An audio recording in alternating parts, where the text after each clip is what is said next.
Indikator pada perang-perang di dunia ini sudah mulai terlihat. Pakistan ancam akan meratakan New Delhi dan Bombay dengan tanah. Direktur CIA menyatakan meminta maaf kepada Usama bin Laden kalau Usama bin Laden tidak terlibat dalam WTC. Bahkan dia berjanji akan mengeluarkan dana sebesar apapun untuk membayar kerugian yang dialami oleh Bin Laden Corporate akibat fitnahan yang diberikan oleh Amerika. Amerika sudah mengaku kalah dari Taliban. Artinya di Afghanistan Taliban sudah kembali berkuasa. Dua negara adidaya tidak berhasil mengalahkan Taliban. Kalah sama Taliban, Bapak Ibu.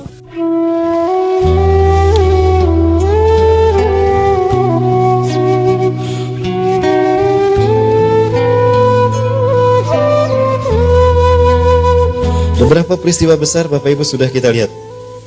2019 bulan Januari, Gina Haspel, ya, Direktur CIA menyatakan meminta maaf kepada Usama bin Laden kalau Usama bin Laden tidak terlibat dalam WTC. Bahkan dia berjanji akan mengeluarkan dana sebesar apapun untuk membayar kerugian yang dialami oleh Bin Laden Corporate akibat fitnahan yang diberikan oleh Amerika.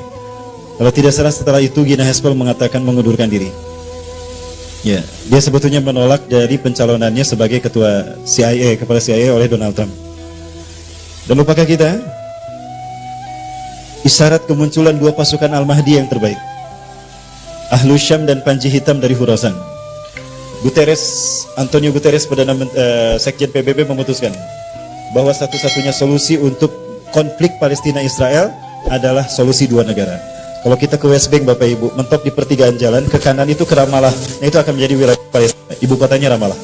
Kalau ke kiri itu ke Al-Quds, ke West Bank, tepi barat, dan ibu kotanya Yerusalem, itu milik Israel. Kalau itu terjadi, berarti Yerusalem itu diklaim Israel, Masjidil Aqsa akan segera mereka hancurkan. Maka ini akan memicu kebangkitan kaum muslimin Palestina. Tidak menutup kemungkinan Ahlus Syam akan muncul saat itu. Dan juga pasukan Suriah. Perang melawan Iran, juga perang melawan Suriah. Rasulullah SAW menyebutkan Sufyani akan mengirimkan pasukan membunuh Imam Mahdi.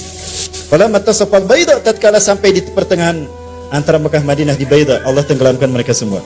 Yang tersisa hanya satu orang saja.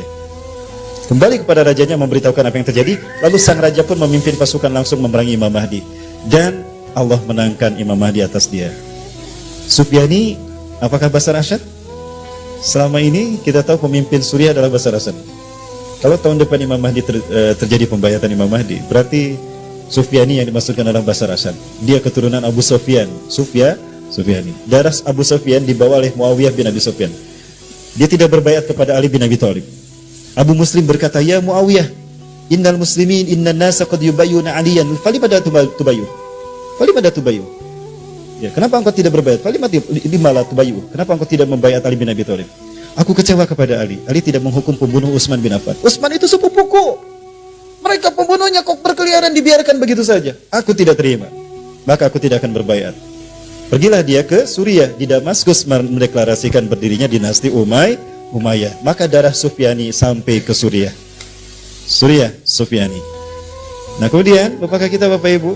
Amerika sudah mengaku kalah dari Taliban. Artinya, di Afghanistan Taliban sudah kembali berkuasa. Dua negara adidaya tidak berhasil mengalahkan Taliban. Kalah sama Taliban, Bapak Ibu. Lupakah kita kalau Rasulullah pernah bersabda, "Yakhruju min Khurasan rayatun sud." Akan muncul dari bumi Khurasan para pembawa panji hitam. La yarudduha syai'un, tidak ada satupun negara di muka bumi atau kaum di muka bumi yang bisa mengalahkan mereka, memukul mundur mereka. Hatta tunsoba bi'liya, sampai mereka menancapkan panji hitam mereka di Palestina, di Al-Aqsa. Taliban sudah datang ke Indonesia. Betul? Apakah hanya untuk makan siang bersama saja? Tidak mungkin, itu isyarat. Isyarat ngasih tahu sama kita, "Bro, gua sudah berkuasa nih di Taliban. Ayo, kapan lu giliran lu kapan muncul berkuasa?" Itu isyarat sebetulnya. 3 pasukan terbaik Imam Mahdi, Ahlus Syam, Haduriyatis Sud, Taifah Mansurah. Nah, yang ditunggu ini Taifah Mansurah yang ketiga. Walaupun mereka disebut Taifah Mansurah, tapi ini dikhususkan. Siapa? Disebut Taifah. Qit'atun minal muslimin. Hanya segelintir orang dari kaum muslimin, tidak banyak. Mansurah, ditolong Allah. Karena mereka tinggal di negara yang mayoritas Islam tapi dizolimi oleh penguasa mereka. Berarti kita punya peluang untuk menjadi Iwafilah, coba lihat. Mereka sudah muak dipimpin oleh Mahmud Abbas. Mahmud Abbas ini adalah bonekanya Israel, gajinya dari Israel kok. Di Palestina ada 3 pergerakan terkuat. Ada Fatah, ini dibentuk Israel. Dulunya PLO, didirikan oleh Yasser Arafat. Ini budaknya Israel, gajinya dari Israel. Yang kedua Hamas yang sekarang menjaga Gaza. Tapi bergerak dalam bidang politik, menentang Israel, langsung berhadapan dengan Israel. Yang ketiga, Jihad Islami. Pergerakan non-politik membela Palestina dan anti-Israel dan anti-Fatah. Sempat perang Hamas dengan Jihad Islami. 3-tiganya kita undang ke Indonesia. Kita tinggalkan satu kamar tuh. Fatah, Hamas, sama Jihad Islami. Mereka akur kok, nggak bergerak, nggak bertengkar. Satu kamar mereka. Di Bandung, kita undang ke Bandung Bapak Ibu. Sama jamaah kami waktu itu. Ya Bapak Ibu, dan lupakan kita. Indikator pada perang-perang di dunia ini sudah mulai terlihat. Pakistan ancam akan meratakan New Delhi dan Bombay dengan tanah. Pakistan dengan India sekarang sedang ramai, tapi media tidak memblow up-nya. Ini membuktikan kalau hadis-hadis Rasulullah terbukti. Kalian akan memerangi bangsa Hindi nanti di akhir zaman. Hindi, India, Hindu. Pakistan Muslim kan? Jangan lupakan ini Bapak Ibu sekalian. Ini sudah mulai terjadi. Ya. Militer mereka sudah masuk ke wilayah memperebutkan Kashmir.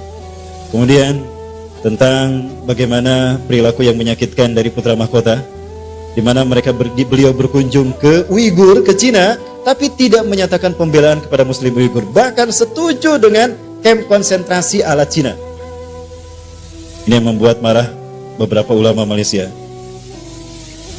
Beberapa kali kita melihat di berita ada penyergapan mereka yang melakukan kejahatan cyber di tanah air, di ibu kota. Siapa mereka? Ya, lupakah kita kalau Rasulullah pernah mengatakan, la taqumu saatu, kiamat tidak akan terjadi hatta tuqatilu qauman, sehingga kalian berperang dengan satu kaum, sigorul ayun, mata mereka sipit, juluduhum ahmar, kulit mereka merah, zunfal unuf, hidung mereka pesek, wujuhum kal majanil mutraqqah, wajah mereka lebar seperti tameng. Bangsa mana? Satu hal yang ingin saya luruskan, Rasulullah menyebut Cina itu dengan sebutan Sin.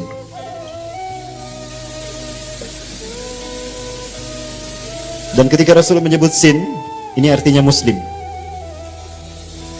Utlubul ilma walau bisin, tuntutlah ilmu walaupun harus ke negeri Cina. Kenapa? Mereka Muslim. Siapa yang mengislamkan mereka? Zulkarnain di zaman Nabi Musa alaihissalam. Zulkarnain, Amnihatib atau Akhenaton. Dia adalah satu-satunya Fir'aun yang diangkat menjadi Nabi dan Rasulullah. Dia beriman kepada Allah melalui dakwah Nabi Musa. Lalu Allah mengangkatnya menjadi Nabi dan Rasul. Itu Allah ceritakan dalam surat Al-Kahfi. Ya Bapak. Nah, adapun Cina hari ini yang kita maksudkan bukan sebutan Cina di masa Rasulullah. Rasul menyebutnya Turka. Bahasa kitanya Turki. Dan kalau Rasulullah menyebut Turki, Rasul tidak menyebut Turki tapi Konstantinia. Konstantinopel. Konstantinopel. Nah, Rasulullah menyebutkan kalian di akhir zaman akan berperang melawan Turki.